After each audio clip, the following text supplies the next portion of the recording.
පින්නතුනි අද ධර්ම දේශනාවේ මාතෘකාව හැටියට යොදා ගන්න කල්පනා කළේ සංයුක්ත නිකායේ සඳහන් වන සූත්‍ර දේශනාවක්. මේ සූත්‍රය හඳුන්වන්නේ චප්පානක සූත්‍රය කියලා. සංයුක්ත නිකායේ තියෙන්නේ ටිකක් ගැඹුරු සූත්‍ර. එhmenan මේ සූත්‍ර දේශනාවත් මේ භාවනාවකට හොඳ කමටහනක්.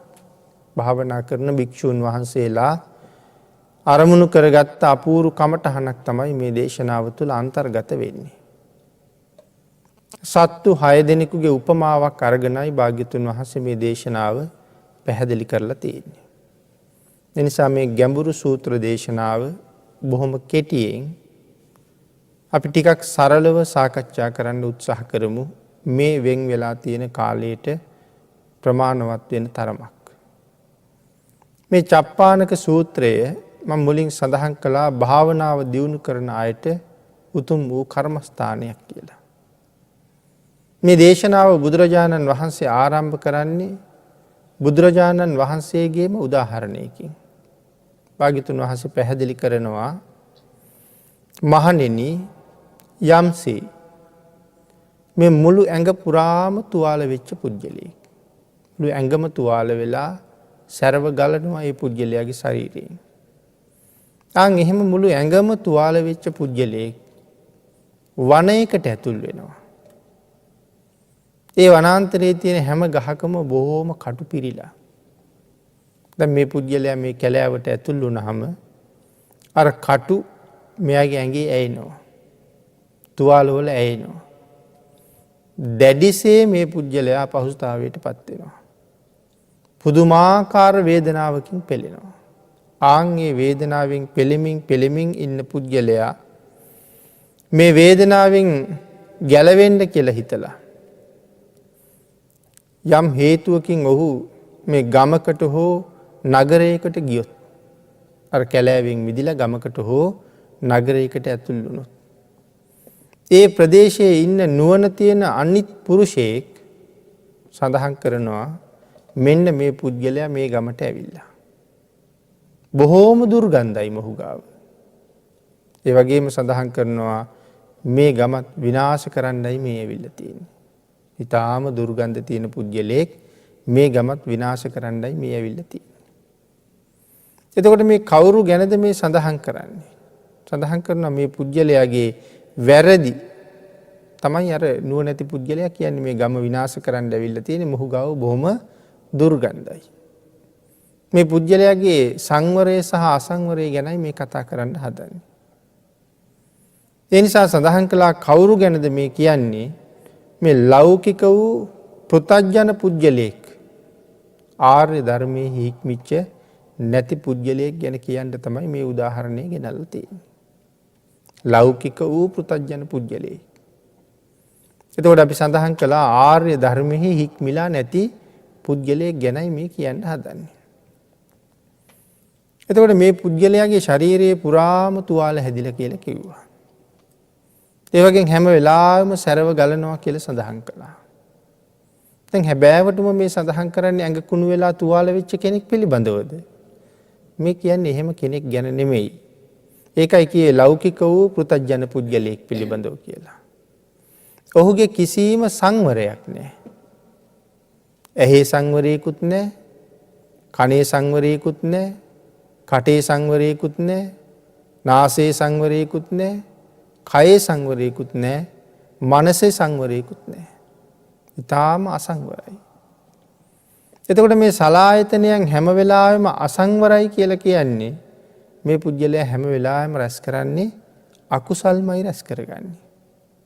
එතකොට මේ අකුසලයේ දුර්ගන්ධයෙන් මොහු හැම වෙලාවෙම පිරීලා ඉන්නේ. අකුසලයේ මේ කෙලෙස් හැම වෙලාවෙම ගලනවා. ඒකයි ශරීරයේ කුණු වෙලා හැම වෙලාවෙම සැරව ගලනවා කියලා සඳහන් කරන්නට යෙදුනේ. යම් දවසක වනාන්තරයකට ඇතුල් වෙච්චහම ඒ වනාන්තරයේ තියෙන කටු ඇනිලා මේ තුවාලත් එක්ක ශරීරයේ දැඩිසේ වේදනාවට පත් වෙනවා කියලා සඳහන් කළා. මොහුට යම් දවසක තේරෙනවා මම මේ කරපු දේවල් බොහොම වැරදි පාපකාරී දේවල් මම කළේ. එව්වට මේ විදිහේ විපාක විඳින්න මට සිද්ධ වෙනවා. ආන්ගේ කරුණු වැටහෙනකොට ඔහු දැඩිසේ අපහසුතාවයට පත් වෙනවා. මහත් වූ භීතියකට පත් වෙනවා. ඒක විඳ දරා ගන්න බැරුව යනවා තමන් කරපු දේවල් වල කර්ම විපාකය මේ විදිහයි කියලා ඇහෙනකොට දැනෙනකොට. ඒ කාරණාවයි භාග්‍යතුන් වහන්සේගේ මේ උදාහරණයෙන් සඳහන් කරන්නට යෙදුනේ. ඊළඟට භාග්‍යතුන් වහන්සේ සඳහන් කරනවා මේ මුළු ඇඟම වන වෙලා තුවාල වෙලා සැරව ගලන මෙවැනි පුද්ගලයන් මේ මිනිස් සමාජයේ ඕන තරම් ඉන්නවා. ඕන තරම් ජීවිතය අකුසලයෙන් පිරිච්ච අය අපි අතර ඇති තරම් ඉන්නවා. එතකොට ඒ පුද්ගලයෝ යම් දවසක මේන් ගැලවෙන්න තීරණය කරා නම් මේ අකුසල් වලින් මිදෙන්න හිතුවා නම් තුවාල ටික සනීප කරගන්න කල්පනා කළා නම් ආන් ඒ පුද්ගලයා ඒ සඳහා ගිහිල්ලා මහාන වෙනවා කියලා සඳහන් කළා. මේ තුවාල ටික සනීප කරගන්න ගිහිල්ලා මහාන වෙනවා. ඊළඟට පැහැදිලි කරනවා මහාන වුණා කියලා තුවාල සනීප වෙන්නේ නැහැ. එහෙනම් ඒ තුවාල වලට හොඳට බෙහෙත් කරන්න පුළුවන් සත්පුරුෂ වූ, කල්යාණ මිත්‍ර වූ ආචාර්යවරු හම්බ වෙන්න ඕනේ. එහෙම වුණොත් තමයි එයාගේ තුවාල ටිකට හොඳට බෙහෙත් කරගන්න පුළුවන්කම තියෙන්නේ. අඩුපාඩුව දැක අඩුපාඩුව පෙන්න ඒ අඩුපාඩුවෙන් ඔහු මගහරව අඩුපාඩු නැති පුද්ගලයෙක් බවට ක්‍රමානුකූලව ඔහු පත් කරන්න ඕනේ. හැබැයි ඒකට හොඳ කල්යාණ මිත්‍රයෝ අවශ්‍යයි කියලා භාග්‍යතුන් වහන්සේ සඳහන් කළා. එතකොට පින්නතනේ අපි මුලින් සඳහන් කරපු හැටියට මේ සලායතනයන්ගේ අසංවරය, එහි අසංවර භාවය අපේ භාග්‍යතුන් වහන්සේ දේශනා කළේ ඇහැ පාලනය කරගන්න කියලා. කන පාලනය කරගන්න. දිව පාලනය කරගන්න. නාසය, කය මේ ඉන්ද්‍රියන් පාලනය කරන්න තමයි බුදුරජාණන් වහන්සේ නිරන්තරයෙන් අනුශාසනා කරන්නට යෙදුනේ. අපිට මේ ඉන්ද්‍රියන් ලැබිලා තියෙන්නේ. පින්නතනේ මේ ඉන්ද්‍රියන් හරියට දෙපැත්ත කැපෙන පිහියක් වගේ. හොඳ පැත්තට යෙදුවොත් හොඳටම හොඳයි. නරක පැත්තට යෙදුවොත් අන්තිම නරකයි. මේ ඉන්ද්‍රියන් උපයෝගී කරගෙන මේ සංසාරේ ගොඩට ගෙනියන්නත් පුළුවන්. තවත් අවුරුදු කල්ප කෝටි ගණන් බුද්ධාන්තර ගණන් මේ සංසාරේ ඇවිද්දවන්නත් මේ ඉන්ද්‍රියන්ට පුළුවන්. හැබැයි මේ ලබාගත් මනුස්ස ජීවිතය මේ ලෝකේ තියෙන ශ්‍රේෂ්ඨතම ජීවිත අතර එකක් මනුස්ස ජීවිතය. මනුස්ස ජීවිතයක් ලබන්න බොහෝ පින් කරන්න ඕනේ. ඒ පින් කළ යුතු ප්‍රමාණය කොච්චරද කියන කාරණාවවත් විස්තර කරලා මෙච්චරක් කියලා නිමා කරලා ඉවර කරන්න බැරි තරම් කුසල් තියෙන්න ඕනේ මනුස්ස ජීවිතයක් ලැබෙන්න. ඒ කාරණාව ධර්මයෙන් පැහැදිලි කරනකොට තේරෙනවා මේ මනුස්ස ජීවිතේ ලබන්න එහෙමනම් සංසාරේ මම කොයිතරම් පින් කරන්න ඇද්ද කියන කාරණාව එදාට ඒ පුජ්‍යලයට හිතෙනවා. ඒ තරම් මහත්ඵල මහානිසංසදායක කුසල් වල එකතු වීමක් ප්‍රතිඵලයක් තමයි මනුස්ස ජීවිතයක් කියලා කිව්වේ. තාම දුර්ලභ වූ ජීවිතයක්. බුදුරජාණන් වහන්සේ නම් මේකට බොහෝ උදාහරණ ගෙනහැර දක්වලා පෙන්වනවා.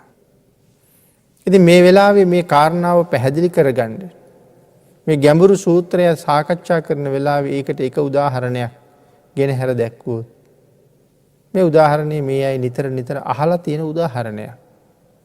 හැබැයි ඇහුවට අපි කොච්චර දුරට ඒක ගැන හිතුවද දන්නේ.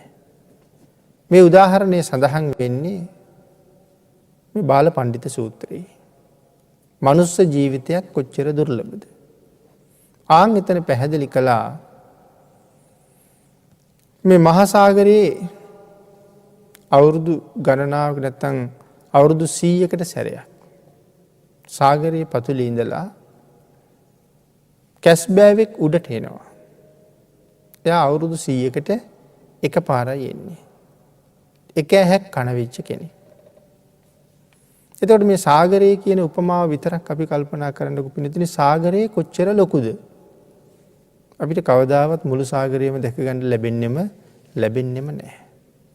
අපි සාගරය ළඟට ගිහිල්ලා බැලුවත් අපිට පෙවුනේ S2කට පේන තරම් බොහොම පුංචි ප්‍රමාණයක් විතරයි.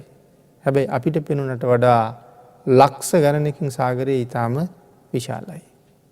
එතකොට මේ දැවන්ත සාගරයෙන් මේ සත්වයා කොහෙන් මතුවේද කියලවත් අපිට හිතාගන්න බෑ. එතකොට මෙයා උඩට එන්නේ අවුරුදු 100කට එක පාරයි. ඊළඟට සඳහන් කරනවා මේ සාගරයේ තියෙනවා වැටිලා වියගහක්. ඒ වියගහේ තියෙන එක සිදුරයි. මේ වියගහත් සිව් දිසාවෙන් හමන හුළඟින් සිව් පැත්තටම පාවිවි තියෙනවා. අපිට හිතන්න පුළුවන්ද අවුරුදු 100කට වතාවක් උඩට එන අර කැස්බෑවට මේ වියගහ හම්බ වෙයි කියලා. එයා කොහෙන් එයිද?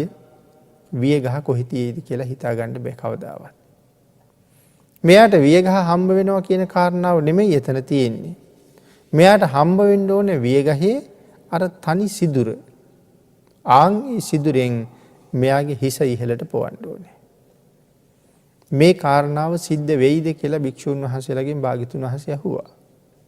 භික්ෂුන් වහන්සේලා සඳහන් කළා ස්වාමීනි ඊ타ත්ම කලාතුරකින් මේක වෙන්න පුළුවන්. ඒක ඊ타ම අහඹු සිදුවීමක්. බොහෝම කලාතුරකින් වෙන්න පුළුවන් වෙන්නේ නැහැ කියලාම කියන්න බෑනේ. කලාතුරකින් වෙන්න පුළුවන්. අන්න ඒ කලාතුරකින් වෙන්න පුළුවන් කියන කාරණාව භාග්‍යතුන් වහන්සේ දේශනා කරනවා. ඒක ඊ타ම සුලභව වෙනවා. හැබැයි මේ මනුස්ස ජීවිතයේ යම් දවසක අහිමි වෙලා වෙනත් පහත් ලෝකයක උප්පත්තියක් ලැබුවොත් නැවත මනුස්ස ජීවිතයක් ලැබෙනවා කියන එක ඊට වඩා අතිශයින්ම දුර්ලභ කාරණාවක් කියලා. එහෙමනම් මේ හම්බ වෙලා තියෙන මනුස්ස ජීවිතයේ වටිනාකම කොයි තරම්ද කියන කාරණාව අපිට හිතා ගන්නවත් බෑ. මේ ලෝකේ අමිල වූ වස්තුවක් මනුස්ස ජීවිතය කියලා කියන්නේ. කිසිම තැනක කිසිම කෙනෙකුට කවදාවත්ම මිල කරන්න බැරි වස්තුවක්. හැබැයි ඉතින් අපිට මේ අමිල වූ වස්තුව කාරණාව තේරුම් නොගත්ත නිසා සසර හොඳට අවබෝධ නොවිච්ච නිසා වටිනකමක් නැතුව ගෙවෙනවා වගේ පේනවා. මේ ලෝකේ මිල කරන්න පුළුවන් රන් රිදී මුතුමැණික් වාගේ දේවල් අපි හොඳට හංගලා පරිස්සම් කරලා ආරක්ෂා කරනවා. කවුරු හරි අරන් යයි කියලා. හැබැයි මේ හැම දෙයකම උපරිම මිලක් තියෙනවා. නමුත් උපරිම මිලක් නැති මනුස්ස ජීවිතේ පරිස්සම් කරගන්න බවක් අපින් පේන්නේ නැහැ. අර රන් රිදී මුතුමැණික් වල දූවිලි වැදෙයි කියලා, කුණු බැඳෙයි කියලා, ආව පාට වෙයි කියලා බොහෝම හොඳට ඔතලා මංජුසාවල් වල දාලා තියලා තියෙන්නේ. නමුත් මේ සලායතනයන්ගෙන් ශ්‍රේෂ්ඨ වූ මනුස්ස ජීවිතේ හැම වෙලාවෙම අපිරිසිදු වෙනවා. ඒක පිළිබඳව අපි කල්පනා කරන බවක් පේන්නේ නැහැ. ආන්ගේ අපිරිසිදු වීම නිසා හැම වෙලාවෙම පව් වලින් පිරිච්ච නිසා කෙලෙස් දුර්ගන්ධයෙන් හැම වෙලාවෙම දුගඳ හමනවා. ඒක අපිට මෙහෙම ඉන්නකොට දැනෙන්නේ නැහැ. හැබැයි අපේ තියෙන මේ කෙලෙස් දුර්ගන්ධය ආර්යයන් වහන්සේලාට නම් බොහොම දැනෙනවා. සියලු කෙලෙස් නැසූ උත්තමයන් වහන්සේලාට අපි හරියට මේ කුණු වෙච්ච මලකුණක් වගේ. තැනක කුණු වෙලා දුගඳ හමන තියෙන මලකුණක් ළඟින් යනකොට අපිට මේ දුර්ගන්ධය දරා ගන්න බැරුව අපි සමහරලාට නාස්පුඩු අකුල ගන්නවා, එහෙම නැත්නම් වහ ගන්නවා. අපේ තියෙන කෙලෙස් දුර්ගන්ධය ගාව ආර්යයන් වහන්සේලාටත් ඒ විදිහටම දැනෙනවා ඇති. එතකොට මේ දුගඳ මේ පව් රැස් කරගත්තෙත් මෙන්න මේ ඉන්ද්‍රියන් පාවිච්චි කරලා. හැබැයි මනුස්ස ජීවිතෙන් වැඩක් නැහැ ඉන්ද්‍රියන් නොතිබ්බනම්. ඇස් දෙකෙන් මෙච්චර පව් කරනවද කෙනෙකුට හිතන්න බෑනේ වුණාට එහෙනම් මට ඇස් නැතුව ඉපදුනා නම් කොච්චර හොඳද කියලා. ඇස් නැතුව ඉපදුනා නම් ඇස් වලින් කෙරෙන පව් මට කෙරෙන්නේ නැහැ කියලා අපි කවදාවත් සතුටු වෙනවද? ඇස් නැති කෙනෙක් තමයි දන්නේ ඇස් නැති එකේ පාඩුව කොච්චරද කියලා. එතකොට ඇස් අරගෙන කරන්න පුළුවන් පින්කම් කොච්චර තියෙනවද? හිතලා බලුවොත් ඇස් නැති කෙනෙක් Tamanට ජීවිතය දුන්න අම්මා කවදාවත් දකින්නේ නැහැ. මේ ඉන්නේ මගේ තාත්තයි කියලා කවදාවත් රූපයෙන් දකින්නේ නැහැ. මේ ලෝකේ ඉරහඳ තාරකා තියෙනවා කියලා මිනිස්සු කියනවා ඇහෙනවා. මේ ලෝකේ ආලෝකයක් පැතිරෙනවා කියලා මිනිස්සු කියනවා ඇහෙනවා. නමුත් ඇස් නැති කෙනාට ඒකක්වත් පේන්නේ නැහැ. චෛත්‍යයක් දකින්න, බෝධියක් දකින්න, බුදු පිළිම වහන්සේ නමක් දකින්න, දැකලා ශ්‍රද්ධාව උපදවා ගන්න, ඒ තුලින් සිත පහදවා ගන්න එයාට කිසිම භාග්‍යයක් හම්බ වෙලා නැහැ. එහෙනම් ඇස් තියෙන නිසා ඒ භාග්‍ය අපිට ඕන තරම් ලැබිලා තියෙනවා. ඒකයි මම සඳහන් කළේ මේ ඉන්ද්‍රියන් හරියට දෙපැත්ත කැපෙන ආයුධ වගේ. ඒ හින්දා අපේ බුදුරජාණන් වහන්සේ දේශනා කළා මේ ඉන්ද්‍රියන් පාලනය කරන්න හැම වෙලාවෙම. අනවශ්‍ය දේවල් බලන්න යන්න එපා. ඇස් වලින් බලන්න දේවල් ඕන තරම් මේ ලෝකේ තියෙනවා. බුදුරජාණන් වහන්සේ දේශනා කළේ අනවශ්‍ය දේවල් බලන්න යන්න එපා. අනවශ්‍ය දේවල් බලහම හැම වෙලාවෙම කෙලෙස් තමයි වැඩෙන්නේ. ඒ හින්දා අවශ්‍ය ප්‍රමාණය බලන්න. අනවශ්‍ය ප්‍රමාණය බලන්න යන්න එපා කියන එකයි භාග්‍යතුන් වහන්සේ මේ ඇහැ පාලනය කරන්න කියලා දේශනා කළේ. මේ කාරණාව නිසානේ බුදුරජාණන් වහන්සේට මාගන්ධිය කියන බමුණා දෝෂාරෝපණය කෙරුවේ. මේ බමුණ කියනවා බුදුරජාණන් වහන්සේ කියලා කියන්නේ වෘද්ධිනාශකයෙක් කියලා. ඇයි ඒ වෘද්ධිනාශකයා කියලා කියන්නේ? මිනිස්සුන්ගේ දියුණුව නැති කරන කෙනෙක්. මිනිස්සුන්ගේ දියුණුවට අකමැති කෙනෙක්. භාග්‍යතුන් වහන්සේ අහපුවාම ඇයි මට එහෙම කිව්වේ කියලා මාගන්ධිය කියනවා මිනිස්සුන්ට ඇස් හම්බ වෙලා තියෙන්නේ රූප බලන්න. රූප රස විඳින්න. රූප හොයන්න ඕනේ. රූප බලන්න ඕනේ. රූප රස විඳින්න ඕනේ. දැක්කට වඩා ලස්සන රූප හොයා ගිහිල්ලා බලන්න ඕනේ. ඒ මාගන්ධිය කියන හැටි. ශබ්ද අහන්න ඕනේ. ශබ්ද රස විඳින්න ඕනේ. මෙතෙක් අහලා නැති ශබ්ද හොයාගෙන ගිහිල්ලා අහන්න ඕනේ. රස බලන්න ඕනේ. රස හොයන්න ඕනේ. මෙතෙක් කාලා නැති රසවත් දේවල් හොයා ගිහිල්ලා අනුභව කරලා රස හොයන්න ඕනේ. ඉතින් ඒ විදිහට තමයි මේ ඉන්ද්‍රියන් පිළිබඳව මාගන්ධියල පැහැදිලි කළේ.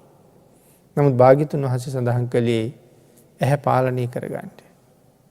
මාගන්ධිය බුදුරජාණන් වහන්සේට චෝදනා කරනකොට භාග්‍යතුන් වහන්සේ මාගන්ධියගෙන් ඇහුවා මාගන්ධිය රූප හොයලා රූප බලලා රූප රස විඳලා රූප තෘෂ්ණාවෙන් මත් වෙලා ඉඳලා අන්තිමට රූපේ ආදීනව දකින අය ගැන ඕගොල්ලන්ගේ සූත්‍රවල මොනවද තියෙන්නේ කියලා.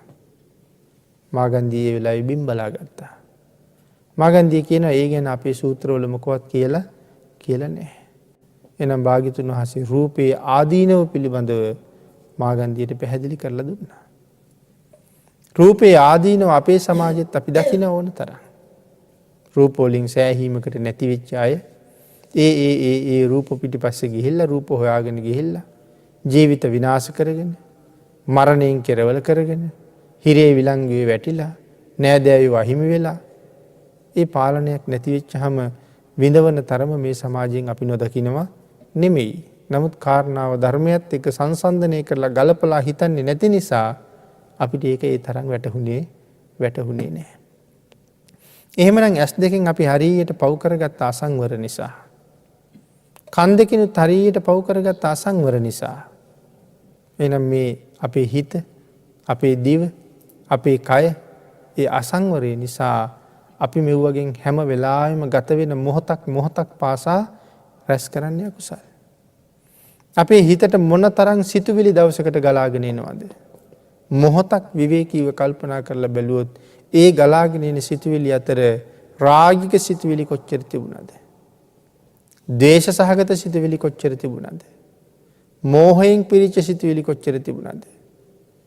කාමයෙන් පිරිච්ච සිතුවිලි කොච්චර තිබුණද? මේ හැම එකක්ම අකුසල්. එහෙනම් ඔය අතර පුණ්‍ය සහගත සිතුවිලි කොච්චරද තිබුණේ? ඊටාම ස්වල්ප ප්‍රමාණයයි. එහෙනම් වැඩිපුරම රැස් වෙන්නේ අකුසල්. ඒකයි සඳහන් කළේ ඇඟ පුරාම දුර්ගන්ධයි කියලා. කුණු වෙලා සැරව ගලනවා කියලා. නමුත් මේ වගේ විපාක විඳින්න වෙච්චාම නිරේ ගිහිල්ලා දුක් විඳින්න සිද්ධ වෙනවා. මේ ලෝක වශයෙන් උත් හිරේ විලංගුවේ වැටලා දුක් විඳිනවා. අනුන්ගෙන් ගුටි කාලා අතපය කෙල්ල දුක් විඳිනවා. නමුත් ඒකේ තවත් ආදීනමක් හැටියට මරණින් පස්සේ සතර පාය වැටලා දුක් විඳින්න සිද්ධ වෙනවා. පස්සේ කාලෙක මේ පුළුවන් කාලේ හයිය හත්තිය තියෙන කාලේ තරුණ කාලේ ඉන්ද්‍රියන් පාලනයක් නැතුව බොහෝ පව් කරගත්ත අය. පස්සේ කාලෙක ඒ අයට මේ තමන් කරගත්ත පාපයන්ගේ ආදීනව අහන්න ලැබෙනවා. විපාකය මේකයි කියලා අහන්න ලැබෙනවා. ඒ වෙලාවට බොහොම කලකිරෙනවා. දුකට වේදනාවට පත් වෙනවා. මේකෙන් බේරෙන්න මහාන වෙන්න හරි හිතෙනවා. ඒකයි සඳහන් කළේ යමෙක් මේ තුවාල හොඳ කරගන්න යම් දවසක කල්පනා කළා නම් එයා පැවිදි වෙනවා කියලා. එහෙම පැවිදි වුණත් හැබැයි සත්පුරුෂ වූ ආචාර්යවරු හම්බ වෙන්න ඕනේ. නැතුව පැවිදි වුණා කියලා සූරු පොරවගත්ත කියලා කවදාවත් ඒ තුවාල හොඳ වෙන්නේ නැහැ. මේ කය විතරක් මහාන කළා කියලා කවදාවත් අපිට අකුසලයෙන් බේරෙන්න බෑ. පැවිදි කළ යුත්තේ කය නෙමෙයි. පැවිදි කළ යුත්තේ හිත. ආන්ගේ හිත සංවර කරන තැනට යන්න ඕනේ. හැබැයි මුලින්ම පැවිද්දට එළඹිච්ච කෙනා එයාට ආන් එතෙන්ට යන්න උපදෙස් හොඳට ලැබෙන්න ඕනේ කල්යාණ මිත්‍ර ආචාර්යවරුන්ගෙන්. එහෙනම් මේ ශාසනයේ පැවිද්ද කියන එක හරිම දුර්ලභ වූ දෙයක්. ලෝකේ දුර්ලභම දෙයක් පැවිද්ද. දුර්ලභා පබ්බජ්ජා. හරියටම පැවිද්ද කියන්නේ මොකක්ද කියන කාරණාව හඳුනා ගන්න ඕනේ. හැබැයි පැවිද්ද හඳුනාගත්ත කෙනෙක් මුළු ලෝකයට මේ මිනි පහනක් වගේ. මොකද ඒ පුද්ගලයා නිසා ඒ සීලවන්තයා ගුණවන්තයා නිසා අන් බොහෝ දිනාට බොහෝ කුසල් රැස්කරන්න අවස්ථාව සැලසෙනවා. පහනක් දැල්වහම සතුරු මිතුරු සියලු දෙනාටම ආලෝකයේ සපයනවා වගේ බොහෝම සිල්වත් ගුණවත් අය මුළු ලෝකයටම යහපතක් කරන අය. හැබැයි ඒ අය එතෙන්ට ගෙනියන්න හොඳ කල්යාණ මිත්‍රයෝම අවශ්‍යයි. ආන් ඒකයි අපේ බුදුරජාණන් වහන්සේ එක වෙලාවක ආනන්ද ස්වාමීන් වහන්සේට දේශනා කළේ. ආනන්ද ස්වාමීන් වහන්සේ සතහන් කළානි ස්වාමීනි මේ ශාසනයෙන් හරි අඩක් කල්යාණ මිත්‍රයන් මතම පවතිනව නේද කියලා. බුදුරජාණන් වහන්සේ දේශනා කළේ නෑ ආනන්ද අඩක් නෙමෙයි මුළු ශාසනයම පවතින්නේ කල්යාණ මිත්‍රයන්ගේ අතේ කියලා. ඒකට පුංචි උදාහරණයක් මෙහෙම සඳහන් කළොත් බොහෝ දෙනෙකුට යහපතක් වෙන්නේ. අපි කියමු ඉස්සරලාම කෙනෙක් අපි ශාසනයට ඇතුල් කරනවා. පැවිදි කරගන්නවා ශාසනයේ. දරුවෙක් වේවා, වැඩිහිටියෙක් වේවා. මේ පැවිදි කරනකොට ඒ පැවිදි වෙන කෙනාට හරියටම තිසරණය ලැබෙන්න ඕනේ. ඒ පැවිද්ද සම්පූර්ණ වෙන්න හරියටම තිසරණය ලැබෙන්න ඕනේ. ඒ කාරණාව විශේෂයි. ආන් ඒකින්ද තමයි පින්නතුනි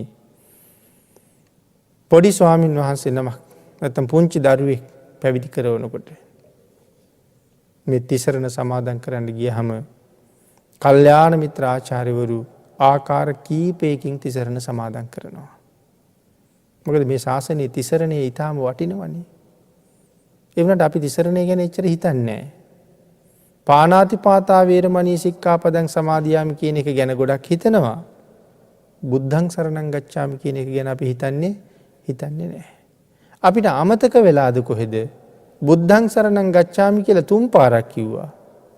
ඒ විශේෂ හින්දානේ. ඒ වුණාට පාණාතිපාතා වේරමණී කියලා කිව්වේ එක පාරයි. ඒක එක පාරක් කියලා බුද්ධං සරණං ගච්ඡාමි කියන එක 3 පාරක් කිව්වේ මොකද කියලා විශේෂයෙන් හිතන්න ඕනේ. ආන් ඒ නිසා තමයි අපි තිසරණයට ආවෙත් ඔය කාරණාව හරියටම උච්චාරණය කරලා ප්‍රකාශ කරලා පොරුන්දු වෙච්ච හින්දා. බුද්ධං සරණං ගච්ඡාමි. අල්ප ප්‍රාණ මහ ප්‍රාණ හරියටම උච්චාරණය කරන්න ඕනේ. එතකොට තමයි අපි තිසරණේ පිහිටියා වෙන්නේ. එතකොට ගිහි පින්නතුන් පන්සිල් ගන්න ගියහම එක පාරයි තිසරණේ කිව්වේ. එක පාරක් කිව්වා කියලා කිව්වේ 3 පාර 9 වතාවක් කියලා තියෙනවා. බුද්ධං සරණං ගච්ඡාමි කියලා 3 පාරක් කිව්වා. ධම්මං සරණං ගච්ඡාමි කියලා 3 පාරක් කිව්වා. සංඝං සරණං ගච්ඡාමි කියලා 3 පාරක් කිව්වා. ඒ වුණාට දරුවෙක් පැවිදි කරනකොට මේක නකාරාන්ත මකාරාන්ත වශයෙන් දෙපාරක් කියනවා. එතකොට 9 වතාව 18 වතාවක් කියවෙනවා. බුද්ධං සරණං ගච්ඡාමි කියලා 9 වතාවක් කියනවා. අගට මායන්න ශබ්ද කරලා. ඊට පස්සේ බුද්ධං සරණං ගච්ඡාමි කියලා අගට නයන්න ශබ්ද කරලා තව පාරක් කියනවා. එතකොට එක පාර තමයි කියලා කියන්නේ බුද්ධං සරණං ගච්ඡාමි කියලා එක පාරක් කියනවා. සමාදන් වෙන කෙනත් එක පාරක් කියනවා. ඊට පස්සේ ආචාර්යවරයා තව පාරක් කියනවා. සමාදන් වෙන කෙනා තව පාරක් කියනවා. ඔහොම අර ආකාර දෙකෙන්ම නකාරාන්ත මකාරාන්ත වශයෙන් කියලා. නැවත පේලියට කියනවා බුද්ධම් සරණං ගච්ඡාමි, ධම්මම් සරණං ගච්ඡාමි, සංඝම් සරණං ගච්ඡාමි කියලා ගුරුවරයා මේ තුනම එකපාර කියනවා. ඊට පස්සේ නැවත ශිෂ්‍යයත් ඒ විදිහටම කියනවා. ආන් ඒ වාගේ ආකාර කීපයකින් සරණ පිහිටවනවා. හේතුව තමයි මේ ක්‍රම ගණනාවකින් සරණ පිහිටුවාම මොන ක්‍රමයකින් හරි හරියටම මේ වචන අල්ප ප්‍රාණ මහ ප්‍රාණ උච්චාරණය වෙලා සරණ පිහිටියොත් තමයි පැවිද්ද කියන එක පිහිටන්නේ. එහෙම නැත්තම් පිහිටන්නේ නෑ, නිකන් සිවුරු විතරයි පොරවලා තියෙන්නේ. ආන් ඒ නිසා එක අකුරක් වැරදෙන්නේ නැතුව වරදින තැන හොඳට අහගෙන ඉඳලා ආචාර්යවරයා මේ සාමණේරෙක් බවට පත් කරන පුංචි දරුවට හරියටම සිල් සමාදන් කරවනවා. එතන ඉඳලා හැම වෙලාවෙම විමසිල්ලෙන් ඉන්නවා. අඩුපාඩුවක් වෙනවද? කොතන හරි සිල් කැඩුනද? කොතන හරි බොරුවක් කියවුණාද? මේ කාරණාව පිළිබඳව පුදුම විමසිලිමත් වෙනවා. මොකද ගිහි පින්නතුන්ට නම් එක සිල්පදයක් කැඩුනහම සිල්පද 4ක් තියෙනවා. 8 සිල් ගත්තාම එකක් කැඩුනහම 7ක් තියෙනවා. ගෘහස්ත දස සීලයකුත් තියෙනවා. ඒ සීලේ සමාදන් වෙලා ඉන්න ඔබ අතින් එක සිල්පදයක් කැඩුනොත් ඔබට 9ක් තියෙනවා.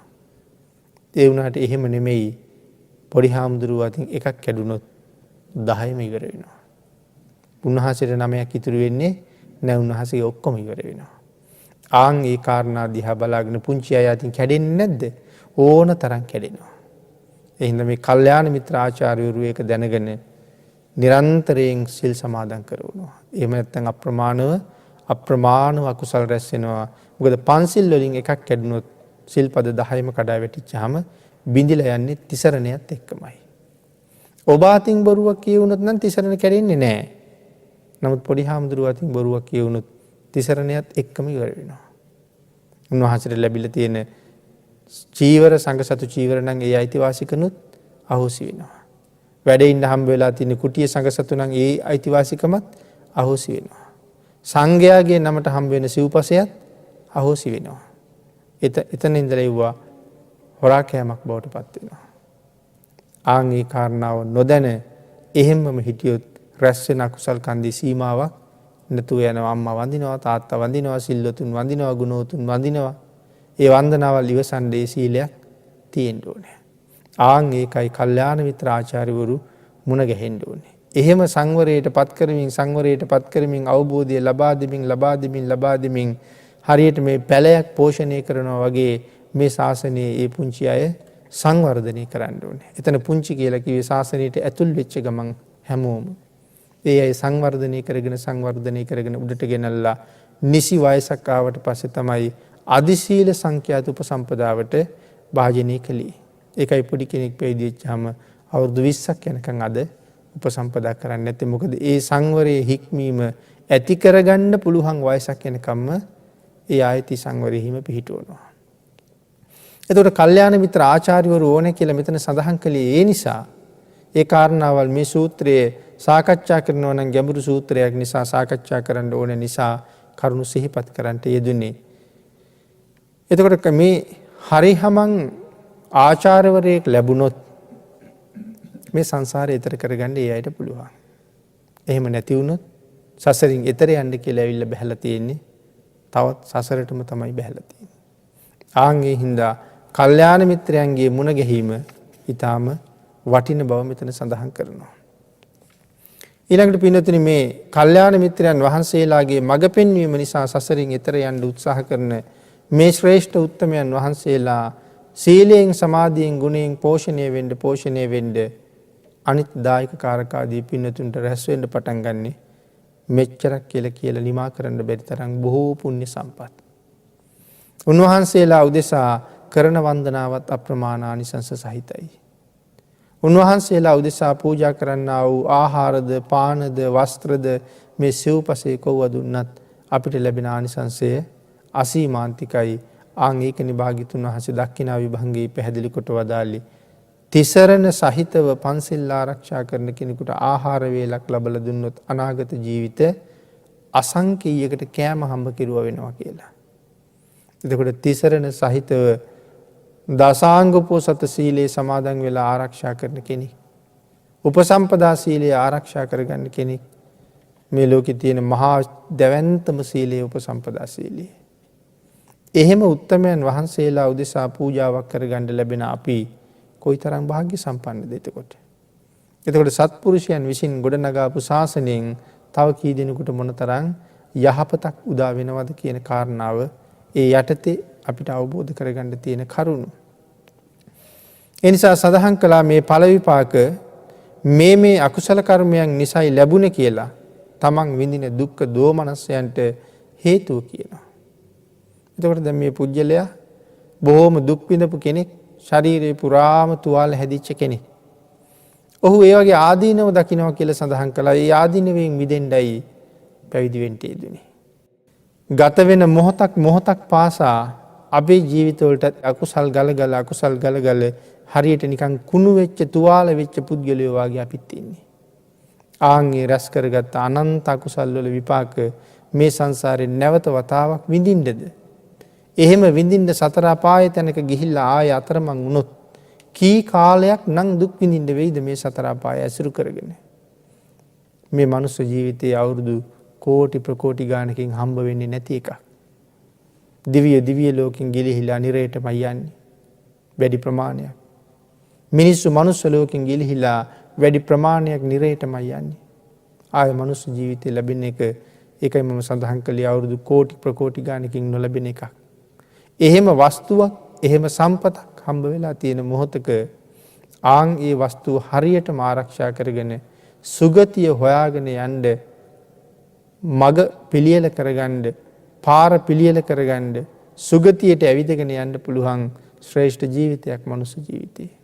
ආන් ඒ ජීවිතයේ වටිනකම තේරුම් අරගෙන මේ ඉන්ද්‍රියයන්ගෙන් නිරන්තරයෙන් ගලන්නා වූ අකුසල් තමන්ගේ ජීවිතේටමයි ගලාගෙන ඉන්නේ.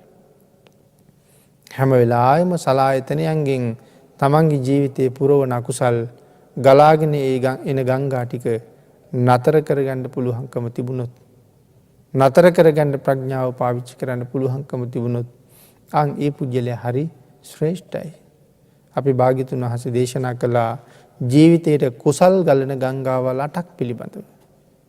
පුණ්‍යාභිසන්ද සූත්‍රයේ බුදුන් දහම් සංගම් සරණ යාම මහා පුණ්‍යවන්ත ගංගාවල් 3ක්. ඉතුරු ගංගාවල් 5 පන්සිල්.